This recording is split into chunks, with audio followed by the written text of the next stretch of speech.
I kept dreaming about the project. My mother didn't have a professional career. Leave the work away completely and focus on my life. It's a relatively new sector. At some point, we need to trust ourselves and we need to trust our skills. Maybe thinking that I was not professional enough. You can evolve and develop yourself.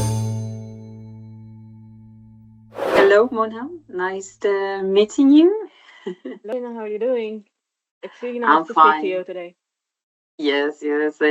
Great. We can talk. I am based in Madrid, in the Madrid office, and I joined Gleeds 3 years ago, but I've been working from my previous job with Gleeds together for many years, so I know the team here very well. And I also started the environmental and ESG services team for Spain and Portugal. Today I am the ESG lead for Gleeds Europe. And so it's great because I have the possibility of working and speaking with many of our colleagues from the different countries in Europe. So that's great. That's from my side. It's nice to meet you. So from my side, I'm working for a project management team here in UAE office, Dubai office specifically, with Gleeds for around 4 years now or more. I worked for Egypt office for 2 years and a half, with UAE office now for a year and a half. What is the biggest obstacle that you faced across your career path? As you're saying, you spent like 25 years in this field. What is the obstacle I that think you that faced? there are two. I mean, of course, the biggest obstacle it's what we have discussed many times. It's balance, because I've been having my work part, my professional career, and my personal life. How to balance that and how to grow, and at least in my experience. Let's say that the professional career was supposed to be exclusive. I mean, you were supposed to be dedicated to it fully, with a lot of hours and with everything dedicated to that. And traditionally, at least I am in Spain, and my mother didn't have a professional career. She stayed at home, and my dad was working full time. So and now how we could split that and suddenly have a different approach to how we develop our professional careers and how that is compatible with the personal life. That is a big obstacle for me, how to manage that, because when I started working, there was no possibilities for any balance. And I've seen the progress on that in all these years, so which is great, but it was a big change and a big obstacle, because you had to choose many times which one you want and which one you prefer. And also the fact that you have to deal internally, mentally, with the fact that you are never 100% anywhere. If you are in your personal life, you're thinking about your work. If you are working, you're thinking about what you don't have there. So that was the difficult part of my professional career, and how to balance that. Yeah, I understand. I had that time where I used to overthink my project to a level where I'm dreaming about it at some point. So Yes. I kept dreaming about the project, or having like ideas to a level that wakes me up at the night to write the idea that I want to apply tomorrow morning. And I have to wake up and write it down so I don't forget to do it tomorrow. Yeah, But exactly. I'm trying to slow down now, I believe, exactly for the work-life balance that I'm targeting to have at this moment. I coach myself across the past few months that after work, I'm trying to leave the work away completely and focus on my life, focus myself, focus my family, and have some balance for myself.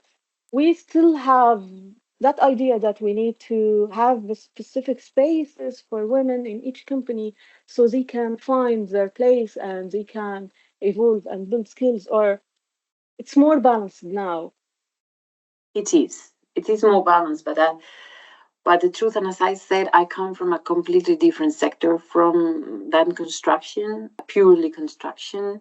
And I come from environmental consultancy, and it's a relatively new sector. It was like maybe 50 years working or something like that. No much more than that. So the percentage of women in environment is usually higher than men. And there is a lot of so I can clearly see the difference between construction, environment, purely environmental consultancy, and when you are in companies fully dedicated to the construction sector, you can see that there's more history in the way they work. There are more habits, and I'm not even talking about discriminating women. It's not that anymore. I don't have that feeling at all. But they are, let's say, habits and ways of working that comes from decades ago that still have some kind of sediments in the way that some colleagues work. You can see that, and maybe in some cases it's completely unconscious. It's just a question of a tradition, or but for me that comes from a different environment. They're still a bit strange and they sound old-fashioned. So to get rid of those things, I think it's good to make visibility to the fact that women should be in the construction sector, not only, of course, working in all our offices, because we are a lot already, but also in managing positions a bit higher to take strategic decisions, including women in the everyday way of working and in the way that the company is managed. And I see that that's still a bit missing in the construction sector. Not particularly, for example, Gleeds, Spain, we are a high percentage of women in the company, and you can see that. But in general, in the sector, there are still, I think we still need specific initiatives to give visibility to the situation, and hopefully in very few years we don't need them anymore. So that's my perspective. Have you ever felt a pressure to downplay, as you say, your accomplishment, your skills to fit in? Definitely yes, definitely yes. At some point, you feel that you need to take it slow and downplay, because the other side, I don't know if this is coming from he's dealing with you because you're a woman or not, but you can feel some at some point that people don't give you enough space to grow. So you need to downplay, um, even if you know you can do better, but you Yeah, need to downplay so you can go with the flow. exactly. And then create problems that Yeah, will be difficult to handle. yeah, yeah, Yes. yeah. But the most important thing is that you keep trusting yourself and trusting your instincts, and know that you can always do better. You don't stop here. You don't downplay and keep doing it for a long time. Yeah. You need to step up for yourself at the end. How do you feel you accelerate action for women in your role at Gleeds? I think being a team player is the key point here. So helping others, helping women, helping everyone actually obtaining their goals and knowing more skills, supporting them to overcome obstacles is a key point of accelerating action for women and for everyone else. And I believe this is the key. Being a team player is really important in such matter. And what what does promoting equality and rights for women means to you? What does it look like?